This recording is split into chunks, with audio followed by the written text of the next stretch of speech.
China has identified the cause of the mysterious new virus. Coronavirus. Coronavirus. The first US case has been detected. China is urging its citizens not to travel abroad. We now have a name for the disease, Covid19. We will be suspending all travel from Europe. The coronavirus is the biggest threat this country has faced for decades, and this country is not alone. Demanding, challenging, teamwork, exhilarating. So March the 12th, we were supposed to be hosting an information evening for joining parents in our sports hall. We would normally have well over 100 families there. At this point, there was still a lot of unknown. So we went ahead with the event, but we decided that we would live stream this event on YouTube. At the time, it felt incredibly cutting edge. Pointing a laptop at somebody speaking felt absolutely cutting edge. We were really, pioneers. Did you know what you were doing? No, we were winging it. It was a few minutes before we were pressing go live, and on the preview on the computer, I noticed that the words on the slides were reversed, and I had no idea what to do. But we had no choice but to press go live.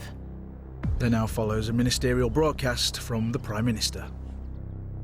We come today to the key issue of school. After schools shut their gates from Friday afternoon, they will remain closed for most pupils until further notice. I'm stood in the headmaster's office and we're told that schools are closing.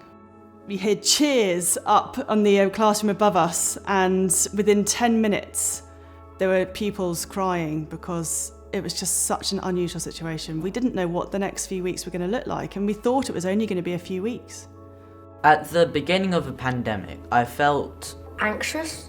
A bit worried because I really didn't know what to expect. It was actually really scary because we didn't know much about it. It was a bit new for everybody. At first I was rather excited. I thought it would be nice to have a change. It was a bit shocking and everything shut down. The Prime Minister has announced the most drastic limits to our lives that the UK has ever seen in living memory. From this evening, I must give the British people a very simple instruction. You must stay at home. Working from home was a disaster for me. My husband had stolen the one bit of desk that we had. I had a tiny, tiny laptop. I was sitting at my kitchen bench. It was weird, it was quiet. You felt as though you were completely isolated from everybody else. Our dining room became an office basically because we had so much stuff in there. My wife wasn't very happy about that. There were 4 of us using the Wi-Fi and that not always working. I lost count of how many meetings I was on where someone would say, "Hayley, you still there? You're frozen." Just constant interruptions, quite poor phone signal. But the weirdest thing was you really lost the rhythm of the school day, and that's the bit that binds us all together.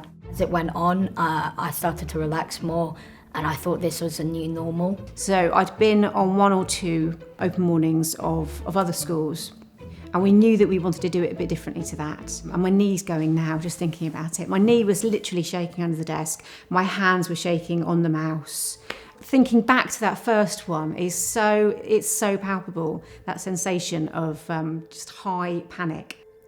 There was a moment when we started where I looked over at that screen, I saw my own daughter and my own dog on the screen, and I thought, I've shared the wrong bit of video. I'm sharing my own personal videos. I nearly threw up on my desk, and then I realised it was the dog show here at Shiplake. And actually my daughter just happened to be in the footage of this video that we were showing. And the relief was just enormous. I haven't known such panic. I need to stop talking about it, honestly, I'm feeling sick. It's just horrible.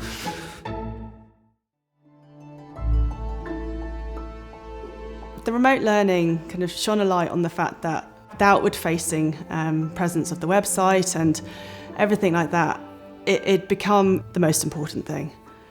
We were apart physically, but we needed a way to be brought together virtually. We are live. Right, good evening everybody. And so we had a weekly online quiz run on our YouTube channel now that we were really good at YouTube live streaming. We had virtual bingo nights with the headmaster, and we had lots of different ways to kind of celebrate what was happening at school, even though the pupils and staff were at home. As part of step 2, we set out plans for a phased reopening of schools. So whilst we were back, it wasn't anything like normality.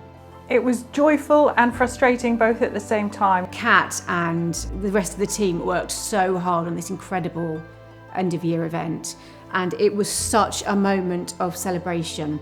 So our prize giving event, which would normally take place at large marquee, much like most schools, obviously that wasn't going to happen this year. And so we thought, okay, well the phrase, this is how we've always done it, has gone out the window. So let's think creatively. We had a really fun arrival. The headmaster was in his DJ, and James Bond arrival on a boat along the River Thames. Families and staff sending in their photos of them watching along at home, and we were able to kind of overlay them on the screen as part of the live stream as well. It was the most incredible feeling when we finished that event. Primary and secondary education will recommence in September with full attendance. So autumn term of 2020 was just a series of highs and lows. I was spray painting one-way systems around the school. So we started the academic year relatively positively. So we managed to do on-site open morning at the beginning of October for our prospective sixth formers, which the risk assessment is pages and pages long. That's a new skill I didn't think I'd have to develop. We come up to Christmas and we start seeing these tier 2 and tier 3 and tier 4. The COVID cases are rising again. Gave a really unsettling feeling when we had an inset day with as much as 12 hours notice. We were told that we wouldn't be opening. Boris Johnson has announced that England will once again enter a period of lockdown tonight. That means the government is once again instructing you to stay at home. That includes children, who he said should go to school just this morning. It was just the most disheartening announcement to have to hear. The coronavirus had come back, which to me was also frustrating. It was a bit surprising, and when we heard that we could be going back to school in the morning, I got into my clothes, and then I was really upset because we couldn't go back to school. Because of the second lockdown, we went back onto online learning. We had hoped that we would be able to bring our Year 7s in for their assessments in January, but that had to go online as well. Now, all schools and further education colleges in England will be fully open from Monday the 8th of March. Secondary school students will be regularly tested. It's a really happy day for me because also I saw all my friends, I got to see all my teachers. I got to see my teachers in person, not on a camera. To come the summer term, we were seeing that level of normality again, albeit again with the restrictions. Hello and welcome to today's Global. We start with the latest on the Omicron variant of coronavirus. Omicron, gosh, yes. So we'd been fortunate in terms of maintaining the level of pupils absent, but obviously the emergence of the new variant just before the end of term made us all kind of scratch our heads again and go, oh gosh, what are we going to do here? But despite the fact that people were wearing face masks, we were able to have a really, really great end of term and sing carols and come together as a community. Well, we've learnt that not everything goes to plan. We care for each other more. I've gotten a lot more online capable. I think living through the pandemic made me a lot more creative. So I've learned how to do special effects, Google Meets, all that kind of thing. To always have a plan B, to be flexible. I've started to feel much closer to my sisters. We don't always have to do it the way that we've done it before, and that being creative and thinking outside the box will have some really, really good benefits and unexpected advantages as well. I don't think AMCIS realise how much they've done for us. They've supported us, they've pushed us, and they rose to the challenge themselves. I'm really looking forward to seeing people in real life at the AMCIS conference. I think it's going to be really funny because there are people that I've connected with virtually that I've never met. And so it's a bit like when you see somebody on the TV and then you spot them in the supermarket and you think, oh, it's that person. And I expect they'll be a bit surprised at how short I am. Give us 3 words to sum up the last 2 years. Extraordinary. Stressful. Busy. pivots. Perspective changing. Enlightening. Rewarding. Stimulating. Exhausting.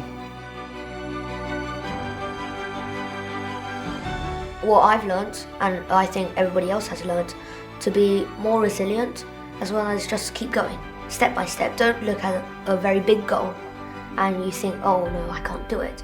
Do it one step at a time, so like climbing a staircase.